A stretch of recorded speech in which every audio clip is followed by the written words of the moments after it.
let's look at Bootstrap. So much of what we've shown you on writing your own CSS, certainly it's a great skill to have. There's folks that have been doing this for quite a while, and they've identified certain patterns, right, on what best practices are out there in the industry, and they've nicely packaged them into products, right? Some of those products are open source, some of them are for pay. And one of them that has become very popular is Bootstrap. Bootstrap is a CSS library that allows us to apply a lot of the same behaviors we just saw, right?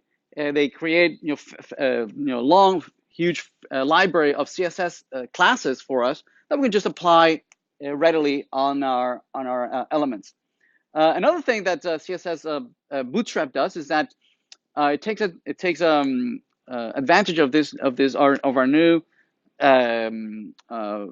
new ways of building applications that we're targeting the mobile folks, right? The folks that have small screens, phones and tablets and whatnot. And these folks are the highest growing demographics. Folks that visit websites with smaller screens today more than they do with larger screens. So certainly it's very important that we target the audience, right? That is most likely to come to visit us. Bootstrap can be either downloaded and installed locally on your machine as a library, and you include it inside of your HTML file, or the preferred way is to instead link it. Link the library from inside of your application.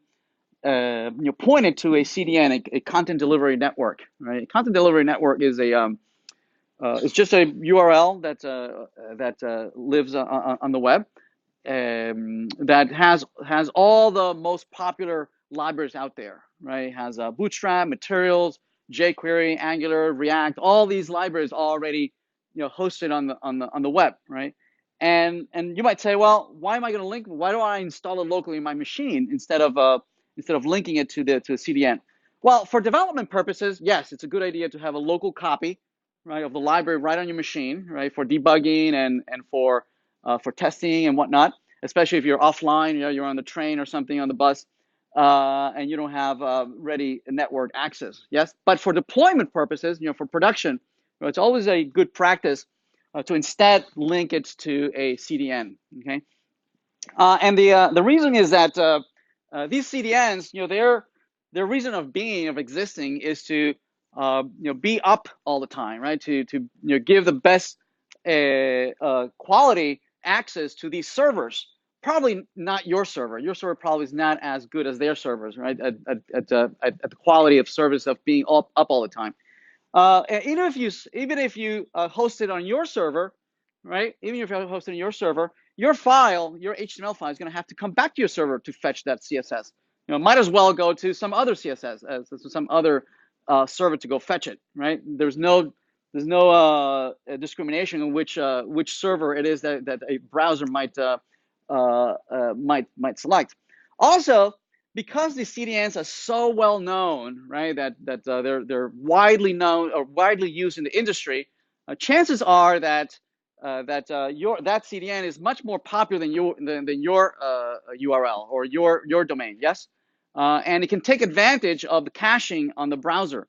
What the browser does is that when the browser goes and fetches a file, right, it caches it in their local file system. Yes.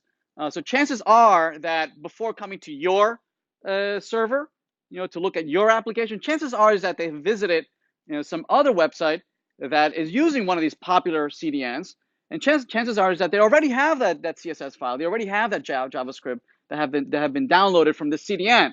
So when they come to you, right, chances are is that they already have those files. They're not going to bother reloading and re-downloading all these resources. Make sense? So it actually improves the performance of your pages, right, to use some of these very well-known CDNs. Make sense? Right? But obviously, when you deploy, right, when you deploy in production, you would use these kinds of CDNs. For local development, it's usually a good idea to just point to a local copy of these libraries. Anyway, so Bootstrap, we're going to be using Bootstrap. So Bootstrap can be found at getbootstrap.com. Let's let's see, and so I can't spell today.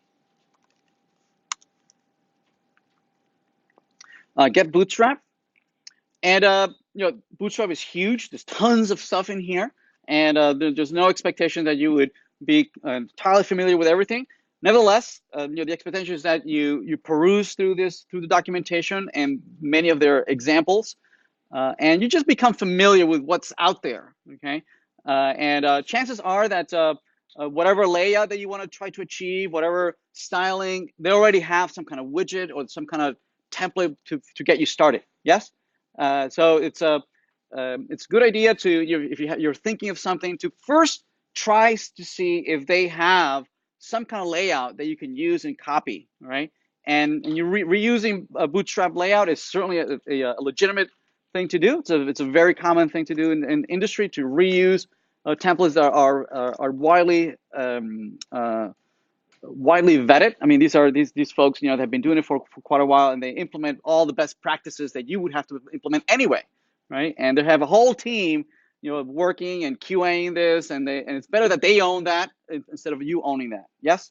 Obviously, if whatever you want to build escapes the scope of what is available on Bootstrap, go ahead and write your own classes. You can search, how would I style tables, right? And you can see that they have all sorts of stylings of tables, different colors. They can highlight different rows. They can have different colors that you can stripe them so that they stagger, so that one is highlighted, one is not highlighted, one is highlighted, one is not highlighted. So that's a very common thing that you might want to do. You can add style the borders of the tables. You can remove all the borders. You can make it more compact. You can color the different rows of the table. So you would have to do this yourself, rebuild all this. So it's better to work on something that has already been QA'd, has already worked perfectly, instead of you reinventing the wheel. Okay. All right, so we're going to be just going over some of the concepts of using Bootstrap. One of the things is that Bootstrap follows the philosophy that it's oftentimes referred to as mobile first.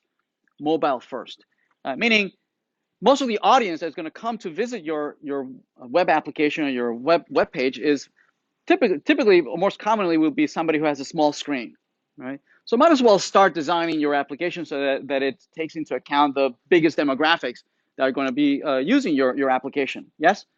It also forces you to think differently about what you're building, right? It forces you to think, what is the most important piece of information that I want to put on the screen? Okay, and so where now the real estate is small, right? So you have to really think of what do you want to use with that small screen, right? That's so now the top part of the screen becomes a very coveted piece of real estate. Yes, and you just don't want to just put anything there. Right? You want to think about it, right? So it forces you to think about the structure of the data, the structure of the application that you want to display.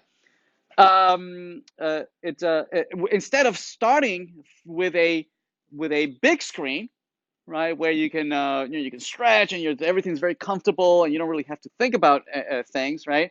You don't have to economize on the space. You can start thinking about, well, what do I fill out with? What do I fill up with this large screen, right?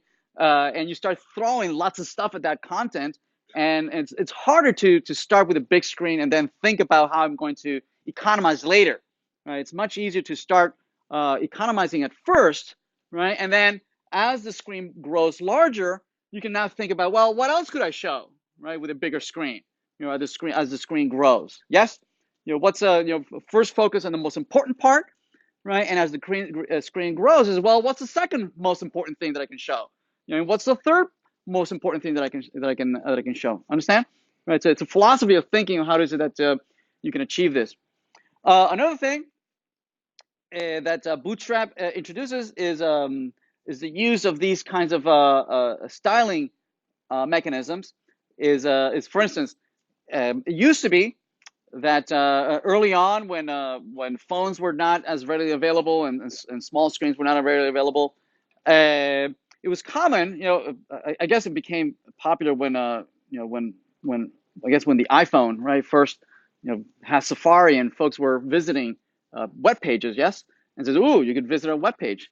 But then you look at the web page; it was like reduced into this really tiny version of the big version of the screen into this really tiny version that like you can barely read. Yes, so it was common that folks would tap or pinch and zoom to actually be able to read this. Right, it was unreadable. It was useless. So the default behavior of the browser is to try and fit the large version of your of the web page, to try and fit it in this tiny little screen. Yes, and that's really useless.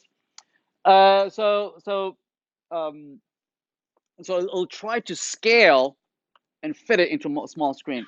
So we want to turn that off. We want to turn that off. Right? We want to say don't scale. Leave it at 1. We are going to take care of what to show when the screen is smaller, not you, browser, right? Because the default behavior is just to scale it down. That doesn't work, right? What I'm going to do is that when I have smaller screen, I'm going to say, ooh, I have a smaller screen. I'm not going to show this, that, or the other. I'm going to show this, right? And there's no point on the browser to actually scale it because I am deciding. I want to take control over what to show, not the browser. Make sense, right? So we're going to turn off also pinching, right? Pinch made sense when the browser scaled it down, but no longer, right? We're going to take care of that. So we're going to turn off pinching. So the way you do that is by adding the following configuration in the meta tag in the head, right? Remember that an HTML document is made up of HTML, head, and then body. Yes, in the head, there you can add a meta tag, right, to turn off pinching and scaling. The other couple of things is that Bootstrap also adds certain classes that you can apply to elements. Here we have a new element that we haven't described called the div element. Right, the div element is a generic block element. Right, we talked about paragraph being block elements. We talked about headings being block elements. Yes, but they have specific styling associated to them. Right, paragraphs obviously adds vertical spacing, right? But it also adds some margins at the top, margins at the bottom, right? To push away, to add white space in between the paragraphs. Yes, right. Also, instead headings also has some styling, adds margins at the top, margins at the bottom, but also it grows the text really big and bold. Yes, divs is a generic block element that has no styling other than just being a block element, right? It adds the vertical spacing and that's it, right? It doesn't change the font. It doesn't change any margins, any paddings, right? It's just a generic block element, right? And we're going to be using lots of it, right? Because it doesn't have any styling. We want to take care of the styling. So here's one particular class that we're applying that is part of the Bootstrap library. It's called container-fluid. It's a class. It's a very common class in Bootstrap. Bootstrap defines all sorts of container classes, and that what, as the name suggests, right? It's a container. It means that it's meant to be used as the root of the entire application. Okay, it's going to be the container of the rest of everything. Okay, right? And what it does is that it establishes some common set of paddings and margins, right, from the left and right, so that text is not flush with the content, right, that it has some nice padding, and it establishes for the rest of the application. Right? So our application typically will start off with a root div. Notice that it's the first element right inside of the body, right, which is going to contain everything else. Right? It's going to add some nice padding from left to right. There's two specific containers. One of them is just called plain old container, right? And the other is called container fluid, right? They behave slightly different. The container class, as you resize the screen, what it does is that if you give it the whole screen, right? Usually what it does is that a style that is very common that you might have seen when you visit Yahoo or not Yahoo, um, CNN, or visit some of these news networks, right? It's a very common styling that what it does is that it puts all the content usually center right on the screen, right? And has some margins on the left and the right, right? It's a very common layout, right? That makes the content just centered on the screen. It has a fixed width, and as you resize the window, right, it grows smaller, right, until it changes into a mobile layout. So we're going to be using container or container fluid quite a bit. It also describes a grid system. So let's talk about a grid system. Hi everyone, Jose here. Please remember to subscribe and like the video. And if you have any questions, please leave a comment down below. Thank you.